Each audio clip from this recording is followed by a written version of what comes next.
me paint you a picture. It's a Tuesday. I'm 26 years old, living alone in a studio apartment that smells faintly of instant coffee and regret. I have a job that pays just enough for rent and ramen. I have a plant named Kevin that I've kept alive for 3 months, which is a personal record. I am, by all accounts, a functional adult.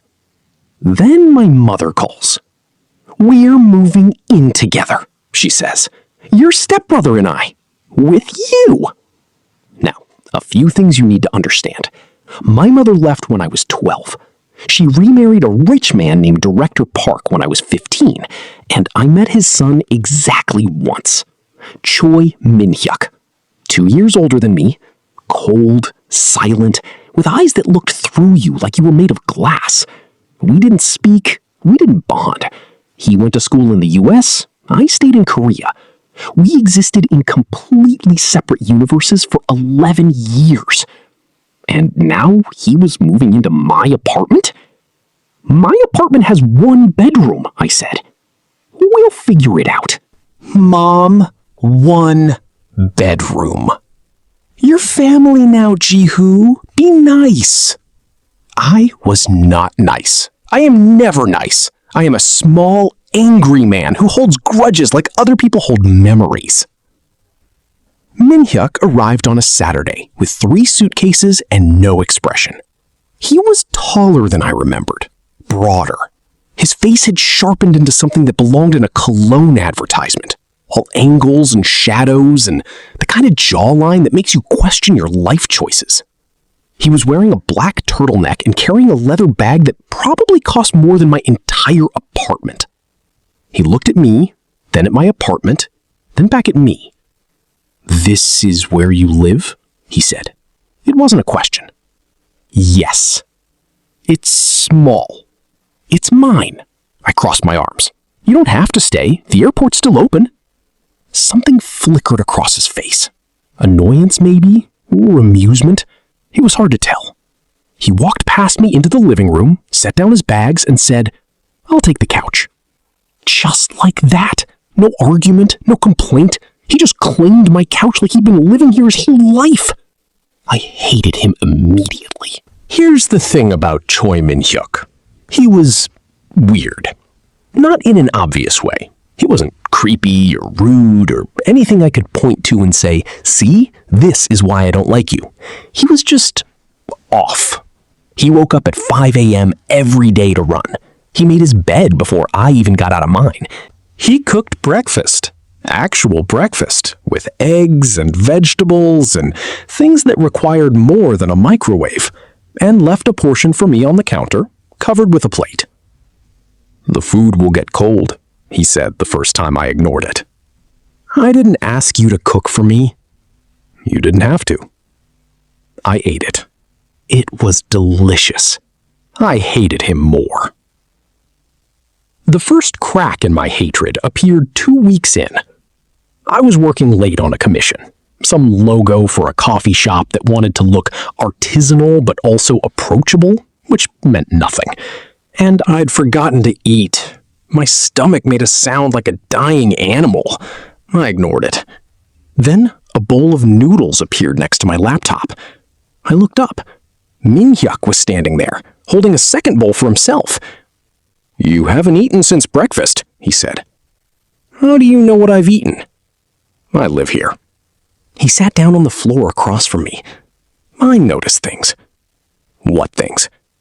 "Your coffee intake, your sleep schedule, the way you talk to Kevin."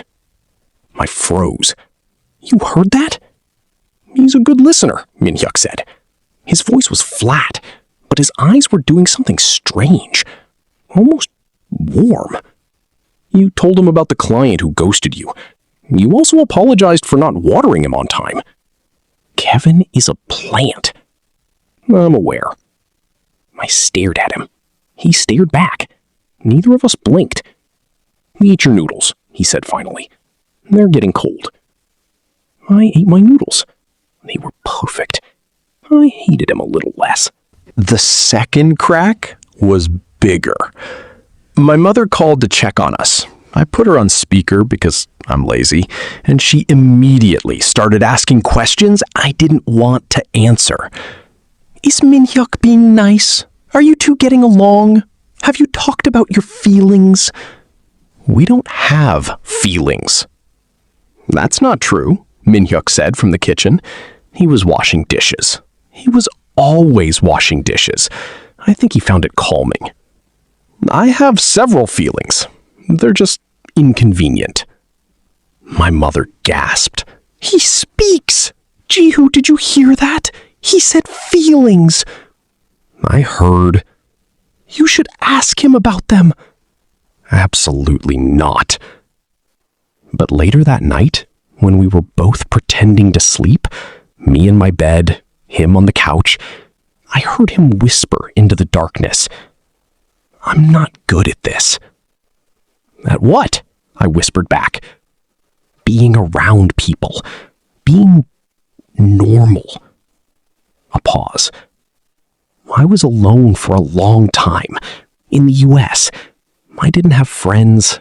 I didn't want them. It was easier. I sat up.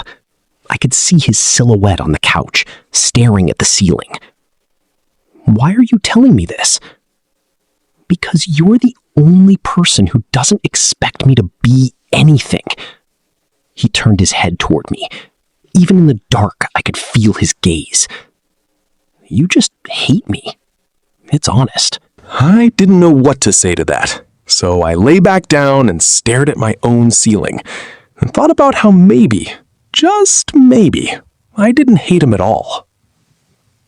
The complication arrived in the form of my ex-boyfriend, Kim Se-jun. Charming, handsome, a liar. We'd broken up 6 months ago when I caught him cheating. He'd begged me to take him back. I'd said no. He'd said he'd prove himself. I'd changed my number. Now, he was at my door. Ji-hoo, he said, holding a bouquet of flowers that were definitely not for Kevin. I know I messed up, but I've changed. I want another chance. No, I said. Just hear me out. He said no. Min-hyuk appeared behind me. He was wearing his running clothes, which meant he'd just come back from his 5 a.m. jog, even though it was 8 p.m. His schedule made no sense. Leave. Se-jun blinked. Who are you? His stepbrother. And the person who will make you regret coming here if you don't leave in the next 5 seconds. Se-jun looked at me. I shrugged. He's not joking. He ran a marathon last month. He could definitely catch you. Se-jun left. The flowers ended up in the trash. Kevin got a new leaf. It was a good day. You didn't have to do that, I said after the door closed. Yes, I did. Min-hyuk sat down on the couch. He was breathing hard, which meant he'd actually run here from somewhere.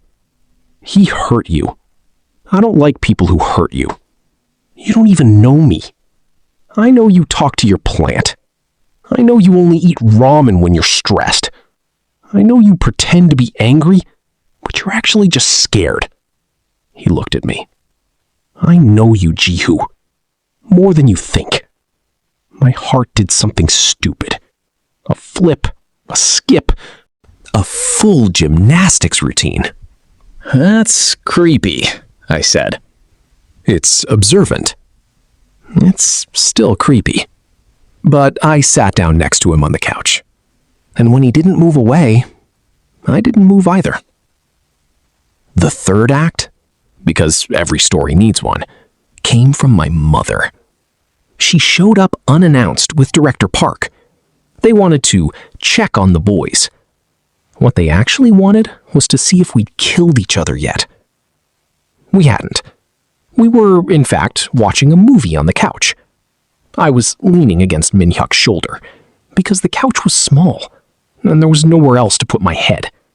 That was the reason. The only reason. Oh, my mother said. Oh, We're just watching a movie, I said quickly. The subtitles are in English, Director Park observed. Neither of you speaks English? Min-hyuk and I looked at each other, then at the screen, then back at our parents. We're learning, Minhyuk said. We're terrible at it, I added. My mother's eyes narrowed. She knew something. I don't know what, but she knew it. She smiled, that terrible knowing smile that mothers have, and dragged Director Park out the door. Use protection, she called over her shoulder. Mom! I meant for the couch. It's fabric. She left. The door closed. Minhyuk and I sat in silence for a full 30 seconds. Your mother is strange, he said. Your father married her. What does that say about him? Fair point. I didn't move my head from his shoulder. He didn't ask me to. The movie played on, subtitles and all, and neither of us understood a single word. All right, here's how it ended. Sojun came back, this time with a lawyer. He claimed I owed him money from our relationship. Gifts, dinners, a vacation we'd never taken. It was a lie, but he had receipts. Fake receipts, but convincing ones. I panicked. I don't panic well. I pace. I talk to Kevin. I eat 3 bowls of ramen in one sitting. Minhyuk watched me spiral for exactly 1 hour. Then he picked up his phone, made a call, and fixed everything. I have a friend, he explained afterward. She's a forensic accountant. She found the discrepancies in his receipts within 20 minutes. Sojun has agreed to drop the case and leave you alone forever. How do you have a forensic accountant as a friend? I went to school in the US. People study strange things there. I stared at him. You did all that for me? You're my stepbrother. He paused. And you're also... I'm also what? He looked at me, that intense, unreadable look. Then he said very quietly, I'm not going to say it until I'm sure you feel the same way. You could just say it. I could, but I want you to say it first. That's manipulative. It's strategic. I hate him. I hate him so much. I also love him, which is inconvenient and embarrassing and exactly the kind of thing my mother would use against me forever. Fine, I said. I like you. More than I should. More than is normal for stepbrothers who've only lived together for 2 months. That's not how you say it. It's how I say it. Take it or leave it. Minhyuk smiled. A real smile. Not the cold, polite one he used with strangers. Something soft and warm and entirely unfair.